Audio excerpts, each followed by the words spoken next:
দিনটা ছিল শনিবার। সকাল সকাল উঠে ফ্রেশ হয়ে নিয়ে ভাবছি কী করব। তো একজন দিদির ব্লগে দেখেছিলাম ওনার শাশুড়ি মা, যিনি ওনাকে মামুনি ডাকেন, উনি একটা সাদা আলুর চচ্চড়ি বানিয়েছিল আর লুচি বানিয়েছিল। আমারও তাই খুব ইচ্ছে হলো যে আজকের দিনটা বরঞ্চ অনেক দিন লুচি খাই না ঘুরে আসার পর থেকে, যাই আজকের দিনটা একটু রান্নাঘরে গিয়ে, এত গরমও লাগছে ঠিকই, কিন্তু লুচি খাওয়ার লোভটা যেন সামলাতে পারছিলাম না। তাই সাদা আলুর চচ্চড়ি আর লুচিটা ওনাদেরকে খেতে দেখে না, মানে নিজেরও মনে হচ্ছিল কতক্ষণে বানাবো আর খাবো। তাই রান্নাঘরে চলে এসে সব জোগাড় যন্ত্র করে দেখো লুচিটা ভেজে ফেললাম। আমি কিন্তু অবশ্য আটার লুচিই খাই, আটা দিয়ে লুচি বানালাম। লুচিটার মধ্যে আমি অবশ্যই জোয়ান দিই, তোমরাও একবার ট্রাই করে দেখো। জোয়ান দিয়ে লুচি করলে খুব সুন্দর টেস্ট হয় খেতে। তার সাথে এই যে সাদা আলুর চচ্চড়ি, যেমন ওনার মামুনি রান্না করেছিল, রেসিপিটা দেখিয়েছিল, ঠিক তেমনই, বিশ্বাস করো দিদি, তুমি যদি আমার ব্লগ দেখে থাকো, ভীষণ টেস্টি হয়েছিল, ভীষণ। আর আমার মেয়ের তো মানে ওর মুখের এক্সপ্রেশন দেখেই বুঝতে পারছো যে কতটা টেস্টি লেগেছে ওর খেতে।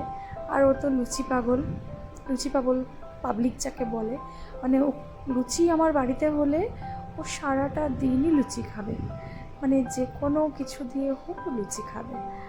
আর তারপরে দুপুর হয়ে গেল। দুপুরের মেনুতে আজকে একদম সিম্পল পেঁয়াজ পোস্ত করেছিলাম। তোমরা পেঁয়াজ পোস্ত খেতে কে কে ভালোবাসো নিশ্চয়ই জানিও কমেন্টে। পেঁয়াজ পোস্ত আমার ভীষণ প্রিয়, আমার বাড়িতে ভীষণ প্রিয়। পেঁয়াজ পোস্ত হলে আমার বাড়িতে আর সত্যি কথা অন্য কিচ্ছু লাগে না। সেই কারণে আজকে দুপুরের মেনুতে ছিল আমার চিংড়ি মাছের ঝাল, ডাল, গন্ধরাজ লেবু, পেঁয়াজ পোস্ত। চিংড়ি মাছের রেসিপিটা শেয়ার করতে পারিনি, কারণ সেই সময় রেকর্ডিংটা করা হয়নি, কিন্তু তারপরে তোমাদেরকে খাওয়ার সময় আমি দেখালাম যে চিংড়ি মাছ হয়েছিল আজকে, খুব টেস্টি হয়েছিল চিংড়ি মাছটা। তারপরে বিকেলের দিকে একটু ঝোড়ো হাওয়ার মতো হলো, মনে হলো যেন বৃষ্টি হবে। বৃষ্টি হলো কিন্তু না হওয়ার মতনই, কিন্তু ওয়েদারটা এত সুন্দর হয়েছিল না, মানে সেই সময় মনে হচ্ছিল হাতে যদি একটা দুধ চার কাপ থাকতো, তার সাথে একটু গরম গরম তেলে ভাজা বা পেঁয়াজি, যেন জমে যেত। পেঁয়াজিটা বানাতে পারিনি ঠিক কথাই, কারণ আর ইচ্ছে করছিল না, কিন্তু দুধ চাটা কিন্তু করে খেয়েছি অবশ্যই।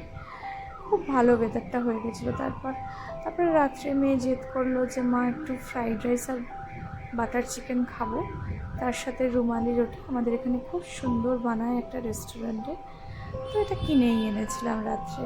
তো রাত্রের ডিনারে আমাদের ভেজ ফ্রাইড রাইস, রুমালি রুটি আর বাটার চিকেন। ব্যাস, দেখে তো মেয়ে একদম পাগলা হয়ে গেছিলো।